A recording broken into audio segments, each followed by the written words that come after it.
जय हिंद दोस्तों, देखते हैं आज हम लोग केमिस्ट्री का एक टॉपिक इंपॉर्टेंट टॉपिक होता है जल।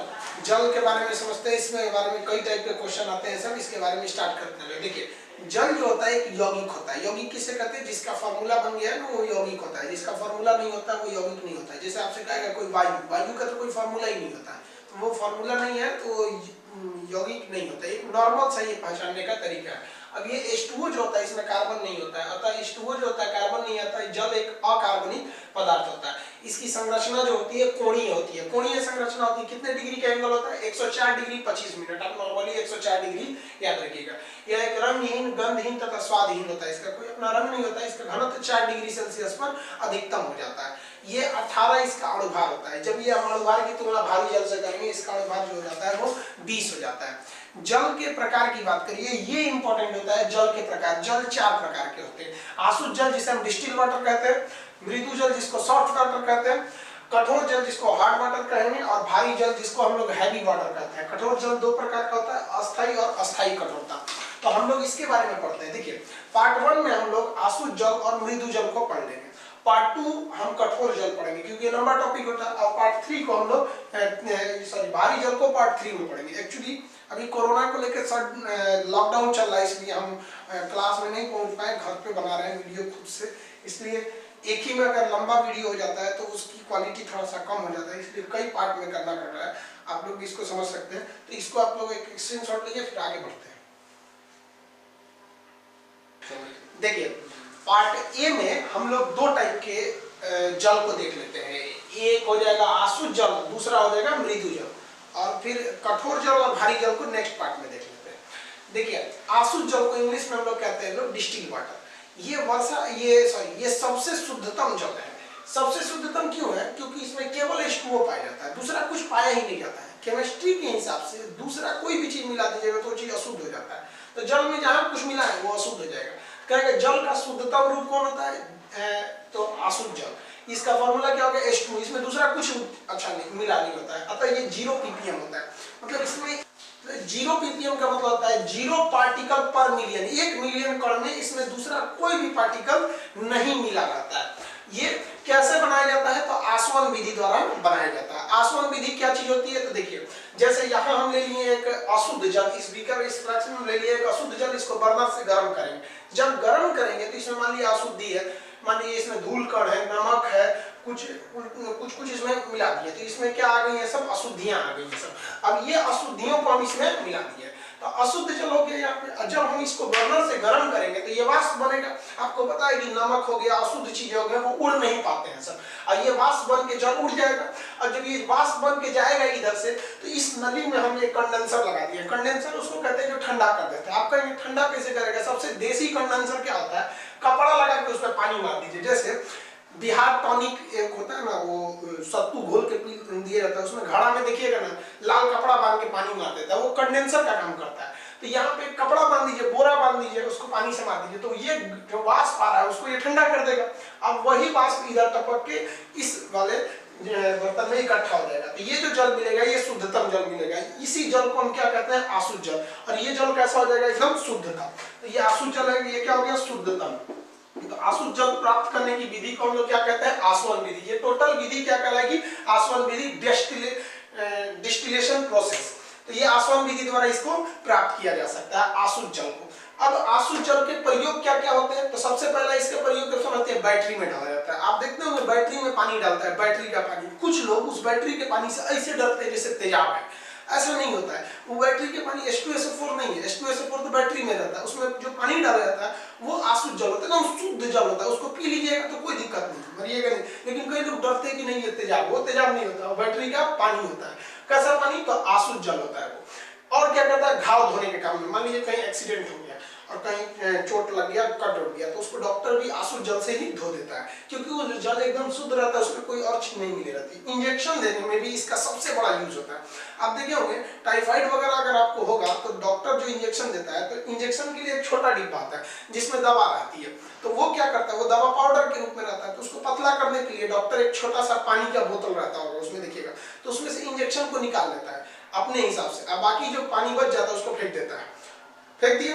अब लोग को लगता है कि जा दवा फेंक दिया, देहात के महिला का ये माई कुल दो या तो फेंक दे लो, लगे तो कौन चीज डॉक्टर, तो ऐसा नहीं है, वो तो पानी फेंक दिया अपने काम पर का 1 ml, जैसे डॉक्टर लिखा 1 ml इंजेक्शन, तो 2 ml के पानी में से 1 ml ले लिया, बाकी फेंक दिया, और सूखे वाले उसमें उस पानी को डाल के हिला देता है पूरा बढ़िया से, वो जो पाउडर था दवा का मिल गया और वही इंजेक्शन में लेके लगा देता है। अब आप कहिएगा कि उसको साधारण जल का प्रयोग क्यों नहीं करता है, तो नॉर्मल जल में अन्य चीजें भी मिली रहती हैं H2O के अलावा, उसमें कैल्शियम भी होता है, सोडियम भी होता है। अब आप बताइए, कोई किसी भी दवा का एक फिक्स कंपोजिशन होता है, कौन कौन से तत्व मिलाए गए। आप घर का पानी मिला दीजिएगा तो उसमें तो क्लोरीन भी पाया जाता है शुद्धता करने के लिए, अब वो जल उस दवा के साथ जाकर रिएक्शन कर देगा, इसलिए दवा वगैरह में भी हम लोग किस जल का प्रयोग करते हैं, आसुत जल का छोटा सा डिब्बा होगा मिलता है दवा में, आप देखेंगे उसको, तो वो हो गया आसुत जल उसका काम। अब आसुत जल को हम पी सकते हैं या नहीं पी सकते, पी सकते हैं, लेकिन कुछ खास फायदा नहीं होगा। उससे क्यों नहीं फायदा होगा, क्योंकि जब आप आसुत जल पिएंगे तो केवल H2O पिएंगे, तो आसुत जल पी भी सकते हैं, नहीं भी पी सकते, हालांकि पिएंगे तो केवल प्यास बुझेगी, आपको फायदा नहीं करेगा। हम लोग कौन से जल को पीते हैं, तो हम लोग सॉफ्ट वाटर यानी मृदु जल को पीते हैं। अब ये मृदु जल क्या होता है समझिए इसको, जब हम आसुत जल यानी H2O में अपने लायक उपयोगी चीज को मिला देते हैं, जैसे हम आसुत जल केवल H2O बोलेंगे तो आसुत जल हो गया, उसमें हम अपने लायक कुछ उपयोगी चीज मिला दे, जैसे सोडियम मिला दे, कैल्शियम मिला दे, मैग्नीशियम मिला दे, थोड़ा थोड़ा कण में, तो जल का टेस्ट अच्छा लगने लगता है। आप देखिएगा बिस्लेरी का पानी पीजिएगा या फिर जो सॉफ्ट वाटर, ये हो गया आपका मृदु जल, हैंडपंप से निकलने वाला जल भी होता है, मृदु जल भी होता है, तो ये पीने योग्य पानी होता है। इससे फायदा क्या है कि इसमें H2O तो है ही, इसके अलावा हमारे लायक उपयोगी चीज भी है, तो एक तीर से दो निशाना हो जाता है। अगर आप आसुत जल पिएंगे तो केवल प्यास बुझेगी, लेकिन अगर आप मृदु जल यानी सॉफ्ट वाटर पिएंगे तो आपकी प्यास भी बुझेगी और अच्छी चीजें भी आपके शरीर में मिलेगी। तो आसुत जल पी सकते हैं, लेकिन उससे ज्यादा अच्छा रहता है पीना कौन सा, मृदु जल। आसुत जल 0 ppm होता है, जबकि मृदु जल 150 ppm होता है। ये साबुन के साथ बहुत अच्छे से झाग देता है मृदु जल। तो खैर मृदु जल हटाते हैं, अभी आसुत जल के बारे में करते हैं। सबसे बड़ा लड़कों को कंफ्यूजन क्या होता है, सबसे शुद्ध जल वर्षा का जल है कि आसुत जल है, तो समझिए लोग, वर्षा का जल भी एक प्रकार का आसुत जल ही है। कैसे, तो जो हम आसवन यहाँ किए हैं, यही आसवन तो प्रकृति समुद्र में कर रही होती है। समुद्र पे सूर्य की किरणें जाती हैं, जो हम इस पानी को बर्नर से गर्म कर रहे थे, समुद्री जल को सूर्य गर्म करता है, ये वाष्प बनकर ऊपर जाता है, समुद्री जल भी वाष्प बन के ऊपर जाता है, उसका भी ऊंचाई पर जाने पर संघनन होता है, वो भी बरस जाता है। जैसे ये नीचे उतरा तो आसुत जल मिला, तो वर्षा का जल भी तो आसुत जल ही होता है, वो कोई अलग जल थोड़ी है। लेकिन आप बताइए, जब वर्षा होती है तो क्या हमारा वायुमंडल साफ है, नहीं है।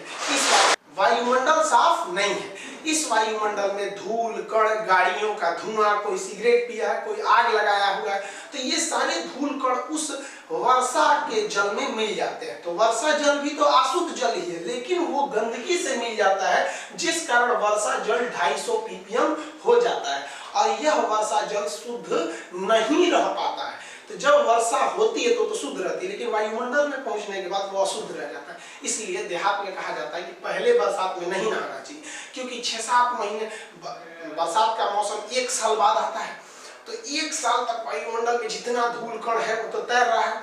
अब पहले बरसात में आप नहाएंगे तो बारिश तो होगा ही, अब पूरा धूल कण, सल्फर डाइऑक्साइड, जितनी भी हानिकारक पदार्थ है सब आपके पोत देगा वर्षा के रूप में आपके शरीर पे, हो जाएगा बड़का बड़का खजुरट। इसलिए पहली बरसात में नहीं नहाना चाहिए। बुजुर्ग लोग बोलते हैं, अब एगो लड़की गाना गा रही थी, हीरोइन है बोलो, भीग जाने दे पहली बरसात में, सोच रही भीग तू, खजुरट हो जाएगा, फिर बोलेगी हमको हो गया। तो पहली बरसात में नहीं नहाना चाहिए। 1-2 बार वर्षा हो जाती है तो वायुमंडल के धूल कण नीचे आ जाते हैं, उसके बाद वर्षा अच्छी होती है। अब आगे देखिए, गांव में बहुत लोग बर्फ का जो पत्थर गिरता है, ओला पत्थर, उसको इकट्ठा करके बोतल में रख देते हैं। क्यों? क्योंकि वो पत्थर जो होता है ना, वो तेजी से नीचे आ जाता है, उसमें गंदगी घुल नहीं पाई जाती है, उसको लोग बर्तन में रख लेते हैं, उसी के पानी से घाव धुलते थे। तो आप आसुत जल और वर्षा जल में अंतर समझ में, इसी प्रोसेस को बड़ा कर दीजिएगा तो वही वर्षा कहलाता है आसवन विधि से। तो ये आसुत जल हो गया और मृदु जल हो गया। आसुत जल में हमारे लायक उपयोगी चीजों को मिला देना क्या कहलाता है, मृदु जल। हैंडपंप से या ये सब जो चीजें होती हैं, वो जो हम लोग पीते हैं पानी, वो मृदु जल होता है। आसुत जल पीने योग्य नुकसान नहीं करेगा, लेकिन पीने के लिए हमें सॉफ्ट वाटर का ही प्रयोग करना चाहिए। ये सॉफ्ट वाटर साबुन के साथ बहुत अच्छे से झाग देता है। ये चीज हम लोग समझेंगे कठोर जल में और साबुन नाम के चैप्टर में। अभी ये जल का पार्ट 1 हो गया। आपको मृदु जल आप समझ गए। आसुत जल में उपयोगी चीज को मिला दीजिएगा तो हो जाता है आपका कौन सा चीज, आसुत जल बन गया आपका मृदु जल। तो ये जल का पार्ट 1 हो गया। अब पार्ट बी में हम आपको बताते हैं कठोर जल क्या होता है, यानी सेकेंड पार्ट में, और थर्ड पार्ट में आपको बताएंगे कि भारी जल क्या होता है। फिर तीनों चारों जल की तुलना कर लेते हैं। तो वर्षा का जल सबसे शुद्धतम जल नहीं होता है। आप वर्षा भी देखिएगा तो 7 प्रकार की वर्षा होगी। कैसे कैसे कौन सी वर्षा, तो एक अम्लीय वर्षा हो जाती है, एक रक्त वर्षा होती है, एक लाल वर्षा होती है, एक कृत्रिम वर्षा होती है, संवहनी वर्षा होती है, चक्रवाती वर्षा होती है, मानसूनी या पर्वतीय वर्षा होती है। तो ये ज्योग्राफी में ये सब वर्षा के बारे में पढ़ेंगे। अभी ये पार्ट 1 है। अब पार्ट बी में हम देखते हैं इसके आगे का कठोर जल। तब तक आप इसका एक स्क्रीनशॉट ले लीजिए।